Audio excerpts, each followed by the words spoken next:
नमस्कार दोस्तों, सत श्री अकाल, आदाब। स्वागत है आप सबका बीबीटी यानी बिग ब्रदर टॉकिंग पे। दोस्तों आज हम कंपेयर करेंगे दो लैपटॉप प्रोसेसर्स और एक तरफ होगा इंटेल का कोर i5 11400H और दूसरी तरफ होगा AMD का Ryzen 7 4800H। एक तरफ जहां इंटेल का कोर i5 11400H एक 6 कोर प्रोसेसर है, वहीं पर AMD का Ryzen 7 4800H एक 8 कोर प्रोसेसर है। तो आज के इस एपिसोड में हम एक 6 कोर प्रोसेसर को एक 8 कोर प्रोसेसर के साथ कंपेयर करके देखेंगे और जिन लैपटॉप्स में इन दोनों में से कोई प्रोसेसर्स लगे होते हैं उन लैपटॉप्स में से आपको कौन सा लैपटॉप फाइनली चूज़ करना चाहिए। एक ऐसा लैपटॉप जिसमें इंटेल कोर i5 11400H लगा है या फिर एक ऐसा लैपटॉप जिसमें AMD का Ryzen 7 4800H लगा है, या फिर आपके किस टाइप के नीड्स के साथ कौन सा लैपटॉप मैच होता है, वो सब कुछ आपको आज के एपिसोड में पता चलेगा।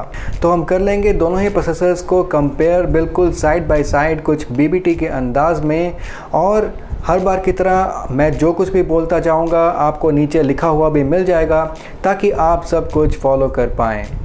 दोस्तों जो लोग नए हैं इस चैनल को सब्सक्राइब ज़रूर कर लीजिएगा ताकि इस तरह की इंटरेस्टिंग और इम्पॉर्टेंट वीडियोस आप लोगों को मिलती रहें from time to time.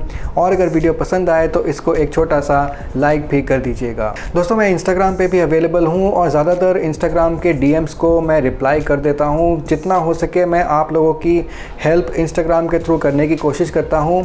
YouTube में हर कमेंट का रिप्लाई करने का टाइम मुझे नहीं मिल पाता है, इसलिए आप मुझे चाहे तो इंस्टाग्राम में फॉलो कर सकते हैं।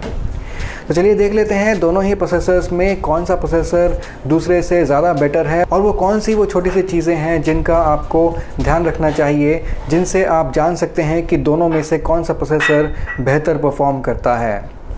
तो आपके स्क्रीन के लेफ़्ट में जो आपको प्रोसेसर दिख रहा है वो है इंटेल का कोर i5 11400H और आपके स्क्रीन के राइट में जो आपको प्रोसेसर दिख रहा है वो है AMD का Ryzen 7 4800H। दोस्तों जैसा कि मैंने बताया, ये वाला जो प्रोसेसर है वो आपका 6 कोर्स और 12 थ्रेड्स वाला है, यानी कि 6 कोर्स हैं और 12 वर्चुअल कोर्स हैं। और यहाँ पर आपको 8 कोर्स और 16 वर्चुअल कोर्स यानी कि 16 थ्रेड्स आपको मिलते हैं। तो जहाँ तक नंबर ऑफ़ कोर्स की बात आती है तो आपका AMD वाला प्रोसेसर जो है वो आगे निकल जाता है।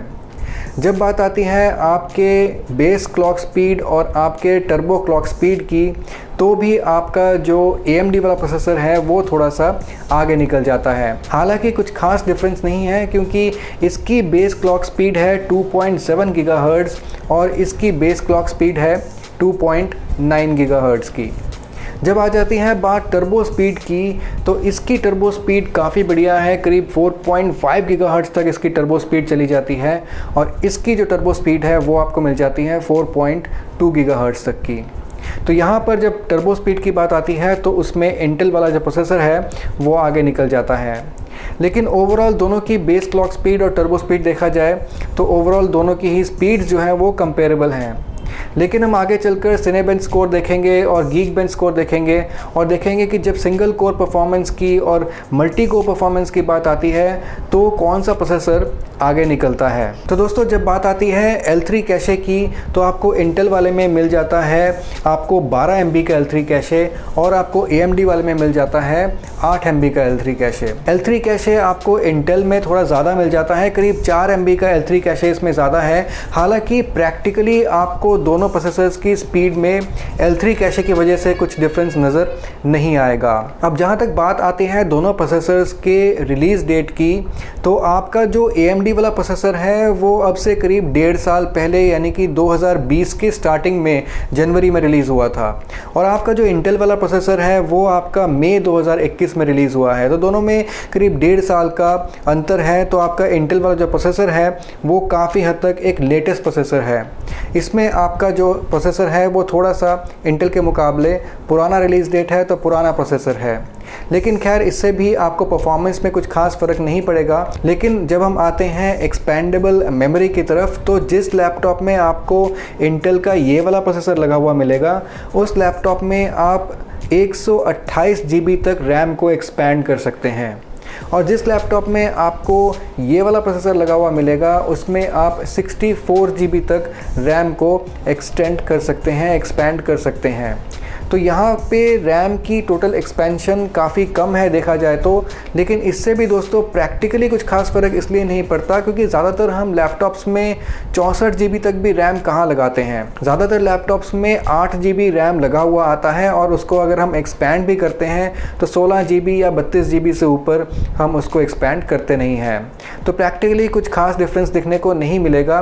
लेकिन अब अगर हम देख लेते हैं दोनों ही प्रोसेसर्स के सिनेबेंच कोर और गीकबेंच कोर को, तो आपका core i5 11400H single core performance में आपका Ryzen 7 4800H को काफ़ी पीछे छोड़ जाता है। इंटेल कोर i5 11400H की जो सिंगल कोर परफॉर्मेंस है वो आपके AMD Ryzen 7 4800H से 40% तक बेहतर है। ऐसे ही अगर आप सिनेबेंच कोर में मल्टी कोर परफॉर्मेंस देखें तो Ryzen 7 4800H की मल्टी कोर परफॉर्मेंस आपके कोर i5 11400H से थोड़ी सी बेहतर है और वो अंडरस्टूड है क्योंकि Ryzen 7 4800H में आपको 2 कोर्स एक्स्ट्रा मिलते हैं, इसीलिए इसकी मल्टी कोर परफॉर्मेंस थोड़ी सी बेहतर होने वाली है।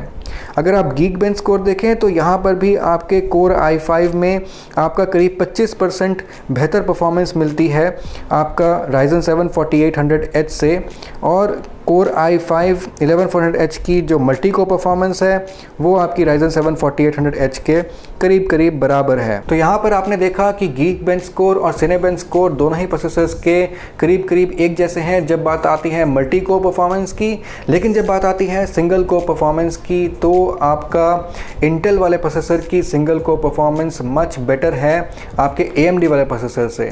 नोट कीजिएगा, आपके इंटेल वाले प्रोसेसर की बेस क्लॉक स्पीड थोड़ी सी कम है AMD वाले से, लेकिन फिर भी इसकी सिंगल कोर परफॉर्मेंस AMD वाले से बेहतर है। तो फाइनल कंक्लूजन ये निकलता है कि अगर आप एक गेमिंग के लिए लैपटॉप लेना चाहते हैं, प्रोवाइडेड अगर आपके लैपटॉप में एक डेडिकेटेड ग्राफिक्स कार्ड भी लगा होना चाहिए, तो आपका ये इंटेल वाला जो प्रोसेसर है ये काफ़ी अच्छा परफॉर्म करने वाला है। क्योंकि चाहे इसकी बेस क्लॉक स्पीड थोड़ी सी कम है AMD के मुकाबले, बट स्टिल इसकी जो सिंगल कोर परफॉर्मेंस है वो काफ़ी बेहतर है। जब बात आती है मल्टीटास्किंग की और आपको काफ़ी सारी चीज़ें एक साथ एक ही टाइम पे लैपटॉप में चलानी होती हैं, आपको वीडियो एडिटिंग करनी है, ग्राफिक्स एडिटिंग करनी है या फिर इस टाइप की और भी हैवी सॉफ्टवेयर चलाने हैं, तो आपका AMD Ryzen 7 4800H काफ़ी अच्छा परफॉर्मेंस दे सकता है। क्योंकि इसमें आपको 8 कोर्स मिल जाते हैं और 16 थ्रेड्स भी मिल जाते हैं, तो जितने ज़्यादा कोर्स और थ्रेड्स होते हैं मल्टीटास्किंग में वो प्रोसेसर उतना बेहतर होता है। मल्टीटास्किंग में इंटेल AMD से थोड़ा सा पीछे ज़रूर रह जाता है, लेकिन ओवरऑल स्पीड में ये कुछ खास पीछे नहीं रहता है। तो आप अपने नीड के हिसाब से अगर आप एक गेमिंग के लिए लैपटॉप लेना चाहते हैं तो आपको इंटेल वाले प्रोसेसर के साथ जाना चाहिए, और अगर आप एक एडिटिंग वगैरह के लिए लैपटॉप लेना चाहते हैं तो आपको AMD वाले प्रोसेसर के साथ जाना चाहिए। उम्मीद करता हूँ अब आपकी कन्फ्यूजन बिल्कुल दूर हो चुकी होगी और अपने लिए अगर आप एक बढ़िया सा लैपटॉप खरीदना चाहते हैं तो अब आप एक सही डिसीजन ले पाएंगे। चलिए मिलते हैं अगले एपिसोड में किसी नए कंपैरिजन के साथ या फिर किसी नए प्रोडक्ट वीडियो के साथ। तब तक के लिए सुदीप साइनिंग ऑफ।